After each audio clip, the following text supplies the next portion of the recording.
His skill was pretty evolved. I looked around the room and felt a thrill. What did you guys hear when I said those phrases?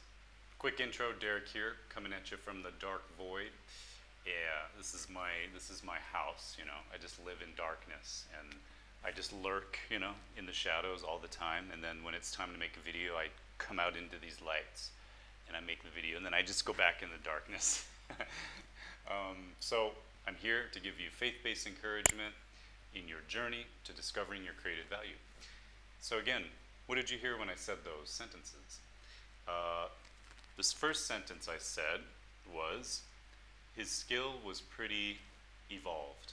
You could have heard his skill was pretty devolved.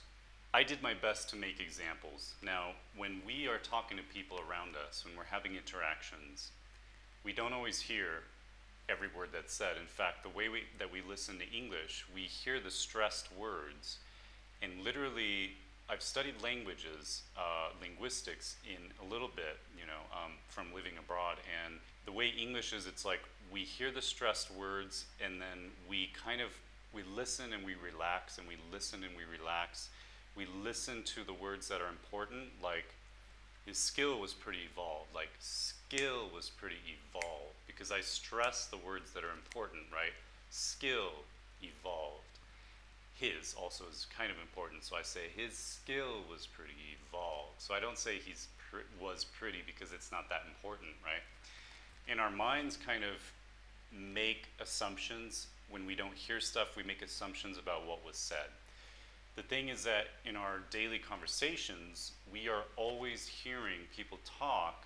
We're not always hearing what they say.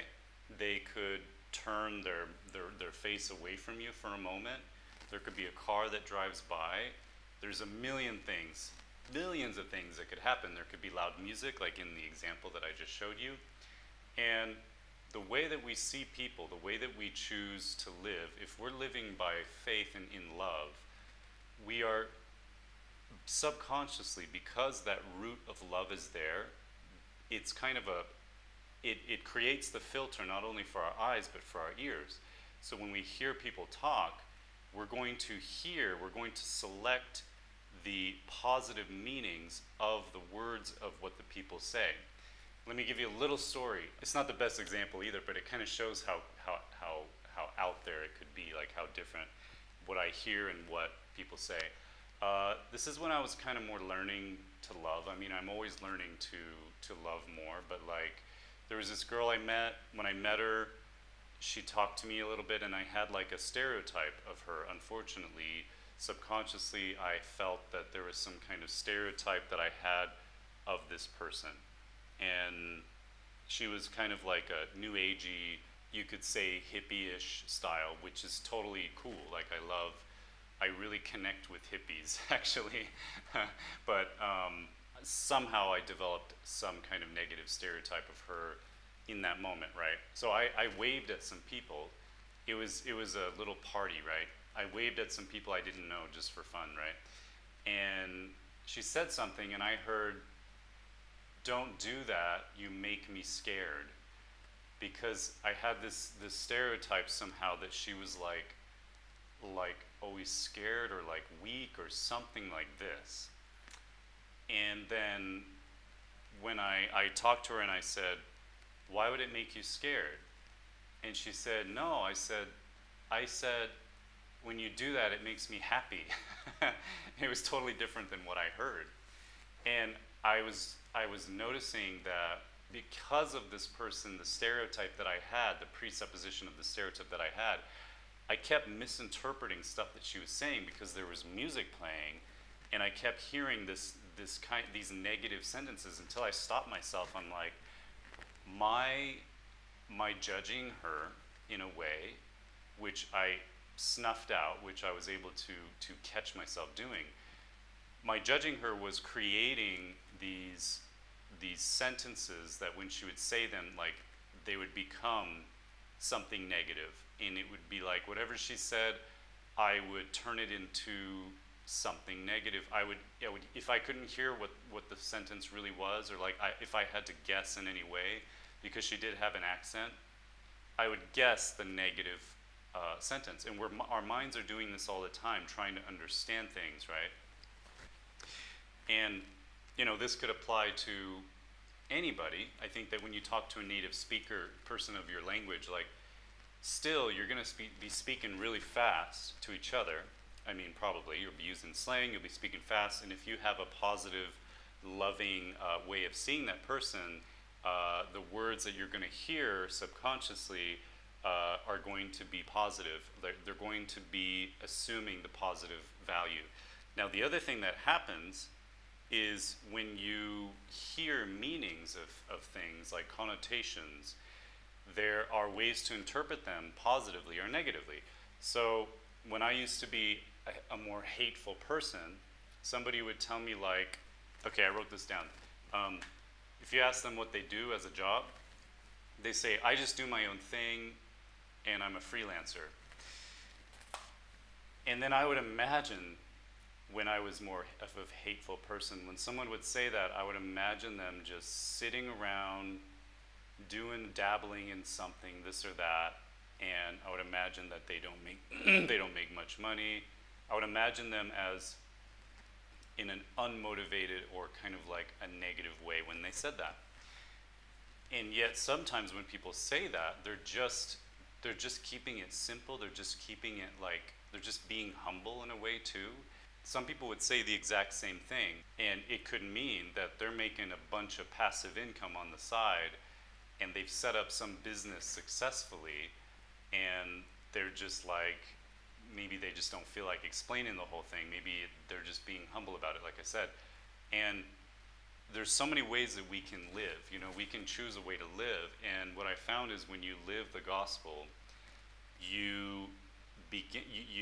when you get into conversations, and not only do you see the good in people, not only do you feel the love and connection, but when you listen, you take in the positive, and you have the most positive assumptions of what people are saying, and your imagination can be more colorful, because when you hear something said and you imagine somebody like, okay, I'm a freelancer, your imagination could play with this idea of a freelancer, and you can imagine this person doing something like cool, like freelance kind of work, and you could wonder in your mind like what that is, and like it makes conversations and it makes interactions much more enjoyable. Like it's opposite. It's like good or bad, enjoyable or unenjoyable. But if you have idols in your heart, again, if you are like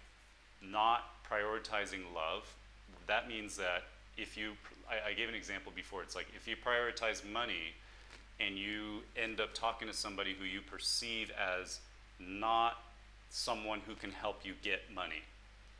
Like if you prioritize love, you talk to anybody, you're giving love to everybody because you have love of the Father, right? And it's like every opportunity is a chance to shine. And yet if you prioritize money, it's like when you talk to people, you're going to think, does this person have the ability to give me or help me to get money? Maybe they can give me advice about money. If you subconsciously decide that this person can't or this person doesn't have money, when you talk to them, the conversation, you're going to be seeing it through that lens too, hearing it through that lens. So when they're talking about what they do, they may say the exact same thing, I'm a freelancer, and then you're just like, your imagination will stop. Your imagination won't go into like wondering what cool stuff they'll do. Maybe it'll go into like negative stuff. Maybe it'll be like, you imagine them just like failing at this or that, dabbling in this or that, and just like sitting around and like sucking their thumb, I don't know, watching YouTube or like watching Netflix, or like they're lazy, they don't work hard, or like there's just all this stuff that goes on in the mind. And the point is that the stuff that's going on in our subconscious mind, which is actually 90% of the thoughts and everything that's running our life, is the subconscious mind, right? That's the most important thing that changes when, as opposed to your conscious mind, the subconscious mind, because it's bigger, it's like an iceberg. Like here's the water, here's the subconscious mind, here's the conscious mind. Like you can look on the internet when you say iceberg, subconscious mind, you can check. This changes when you become love. and when you prioritize love, and your mind opens up to where when you talk to people, because you're more humble, because you don't assume things about people, because you're positive with people, you allow yourself to imagine all these things, and you allow your imagination to run wild. You just become more like, there's more wonder in conversations, there's more like intrigue, there's more interest, there's more genuine interest in other people, because you're not assuming the negative. Now, one more example I wanted to go over is like when you are listening to music, like listening to a live performance, which I often do. Now, if you're in a room, and this is kind of off topic because it goes to the visual aspect of things, but when you go to a new place, like I went to a jazz bar last night, and I've been one time, but I was just briefly there one time. So it was my second time. It was still kind of like a new place to me. When I'm living for love and I'm seeing these people I've never met around me, because I'm living for love, I am focused on what connects us. That is what God wants us to focus on. What connects us? If we're living the gospel, everybody is our brother and sister. We're all children of God. We're all connected. I mean, you can't deny that we all want the same thing. We all want unconditional love. We all are drawn to love. Everybody wants love. So we know this is true. If we focus on this, we're focusing on the stuff that is godlike in us. We're focusing on the positive. When you do that, you feel so much more free and comfortable when you go into a new place, because there's no like wondering, like, okay, who's watching me? Am I allowed to do this?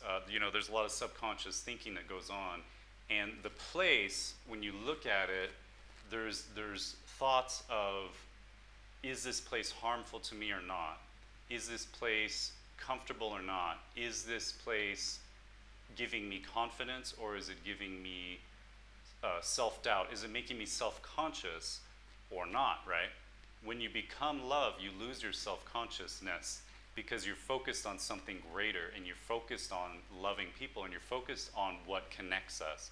So I could go to a new place, I could sit in the front row with many people behind me, they can see me, I can listen to the music, and I can just enjoy and let loose, and I don't even care who's watching me, because I'm focused on love.